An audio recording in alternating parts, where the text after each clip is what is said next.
Hi guys, I'm just out for a quick walk this morning. It's about just past 7. I've got to be back at home for 9 in order not to get into trouble. But I just wanted to do a little video because last week I went out shooting wildlife for a change.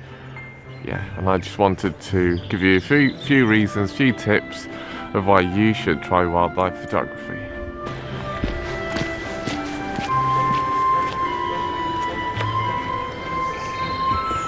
You see, last week Joe had to work the weekend, which meant that I had to go out and take care of myself and fend for myself. So I used the time to get out to Delamere Forest, which is local to us, and to shoot wildlife, which we don't really do that often because it's difficult, because you need animals and they don't really like to stick around people. So if I'm on my own, it's a good opportunity to get out and try to shoot some wildlife. Now, usually what will happen is you'll go out and you'll want to shoot something. You need a subject, you need a bird, you need an animal, you need a deer, you need something.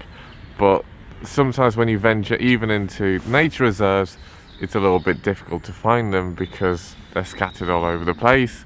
And even when you do see one, it jumps around from place to place and it's a bit difficult. Whereas with landscapes, you get to a place, you like the place, set up the tripod. Obviously you're limited by the light because that does change, but overall landscapes are simpler and easier to shoot, I would say, personally for me anyway, than wildlife.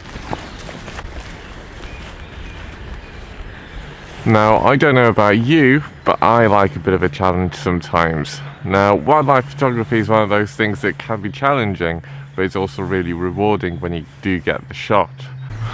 So, without messing around too much, I'm going to give you a few tips, and I'm also going to give you a few reasons why you should have a go. So, here they are, and I'll also stick in some images from my own sort of wildlife photography trips. You may have seen some images already in our Africa series, but yeah, here it goes.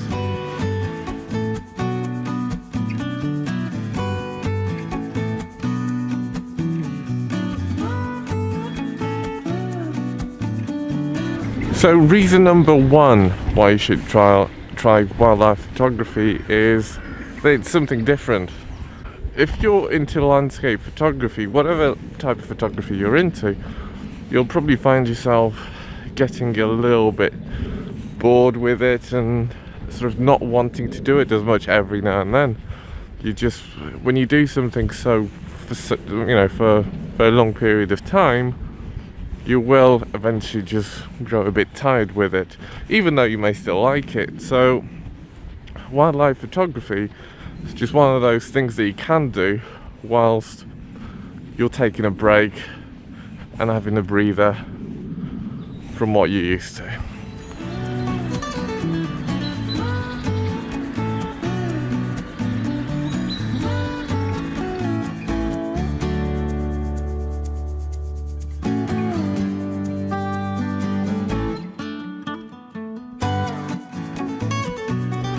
Reason number 2 why you should try wildlife photography is it gets you out into the nature.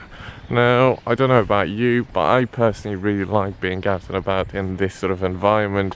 I spend most of my time in the city, sat at a desk, in front of a computer, looking at Excel spreadsheets and things like that. So, when I do get a bit of spare time, I just like to get away from it all and just spend my time in between the trees, in the hills, surrounded by animals.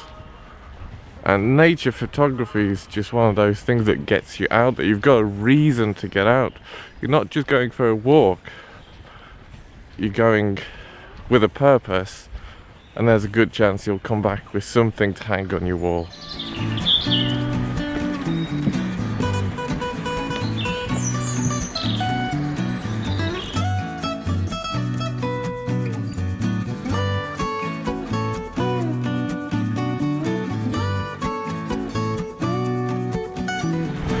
Reason number 3 why you should try wildlife photography is it makes you zone out. You've got to really focus on what you're doing, because even though there may not be something in front of you at a particular moment, any second from that point you could have a bird, you could have a deer, you could have something in front of you, and you have to be ready, otherwise you will miss the shot. Now, personally, I don't shoot from a hide. I like to walk around, which I know reduces my chances of actually getting a shot, because you make a bit more noise, you're sort of uncovered like this.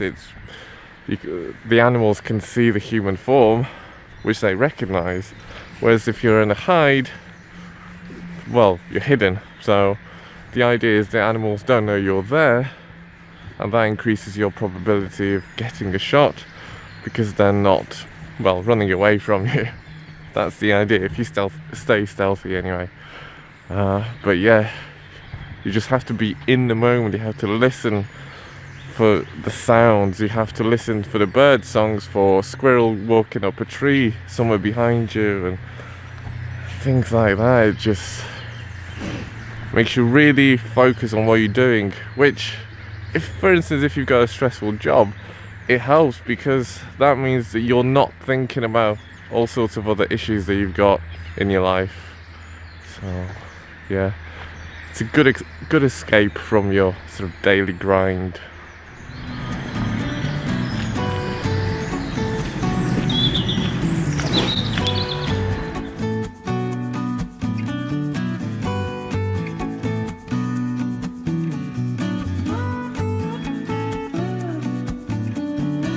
Okay, reason number 4 why you should try wildlife photography is the fact that it's unique and it's really rewarding.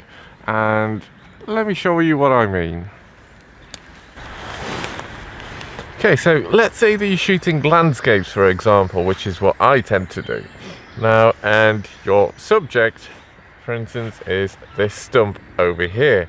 Now, this stump is going to be there pretty much for a pretty long time, unless somebody takes it up, or they cut down some of the trees in the background.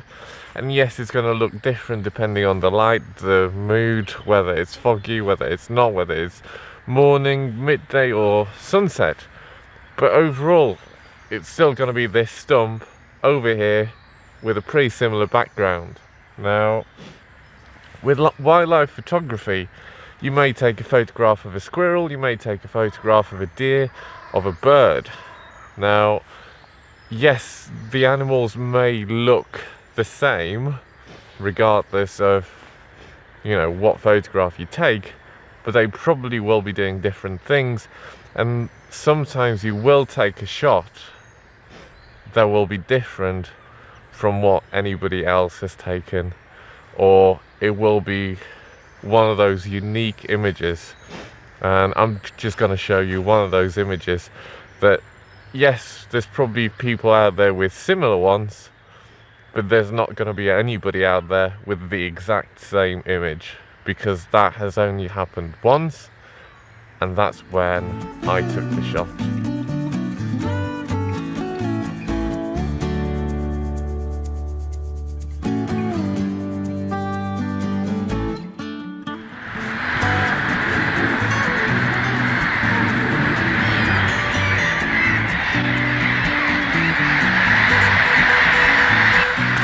Noisy buggers, aren't they?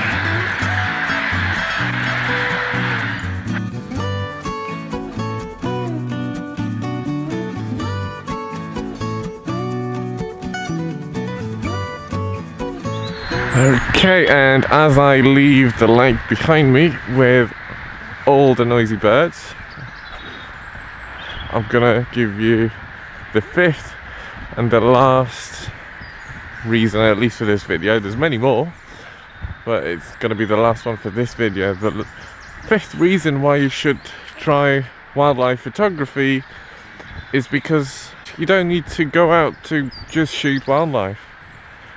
You can go out for a hike, you can go out for a walk, you can go out and take your landscape gear with you. That's what we do, Joe and I.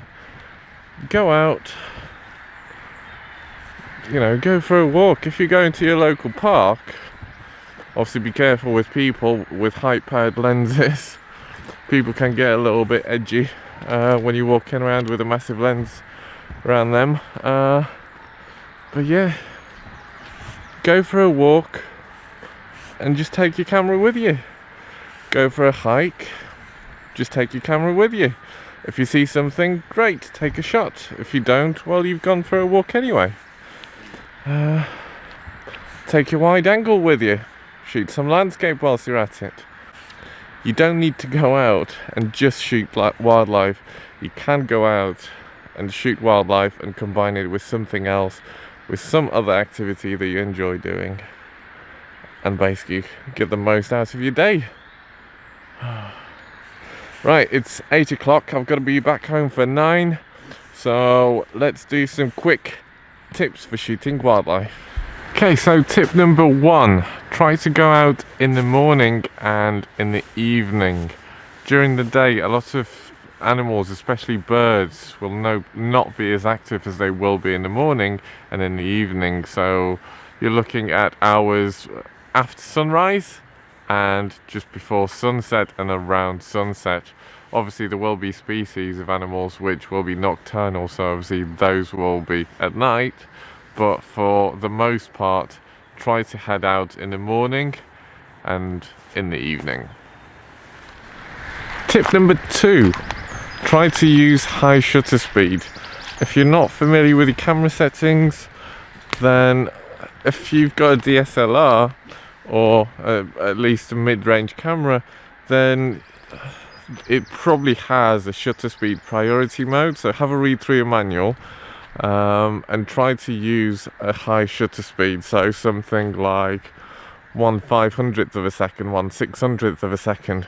If you're looking at birds in flight, you probably don't want to drop below 1,000th of a second.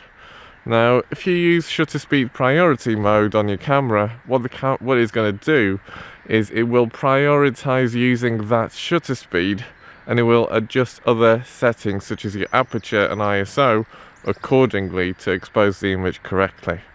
Using a higher shutter speed is going to ensure that you get a sharp image as opposed to a blurry one because the animal was moving. Even on fairly stationary subjects, if you've got a powerful zoom lens, if you're shooting at something like 600mm, you still do want to keep your shutter speed up, because at that focal length even the smallest of shakes will cause motion blur and sort of camera shake blur in your images. So yeah, try to keep that shutter speed up.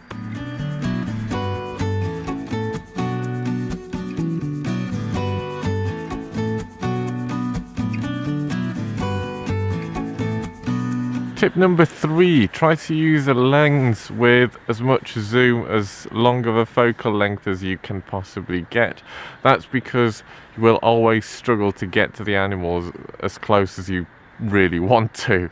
So you want to have as much reach as possible so that you can keep your distance, and 1, do not disturb the animals, and 2, don't scare them away. What I use is a Sigma 150 to 600mm contemporary, and you can pick up a used one of those online for about £500, and I'm pretty happy with it.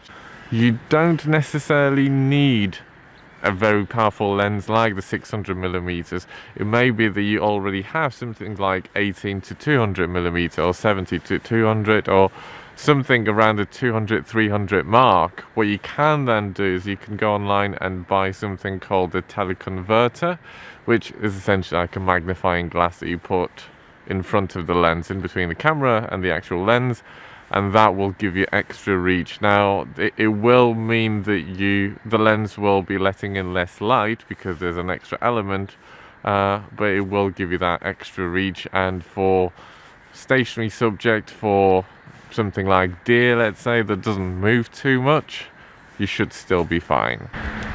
Right, the next tip is probably mainly for the landscape photographers out there. There is a whole world out there past ISO 100. Don't be afraid to bump it up. Obviously be careful with what camera you've got to make sure that you're not pushing it up too high, but you know, don't be afraid to bump it up to ISO 1000. It's better to have a slightly grainy image that's sharp than to end up with an image that's not grainy but it's just a load of blur, because grain you can adjust and fix in post-processing a little bit, but sharpness not so much. So yeah, bump up that ISO higher because you want that sharpness.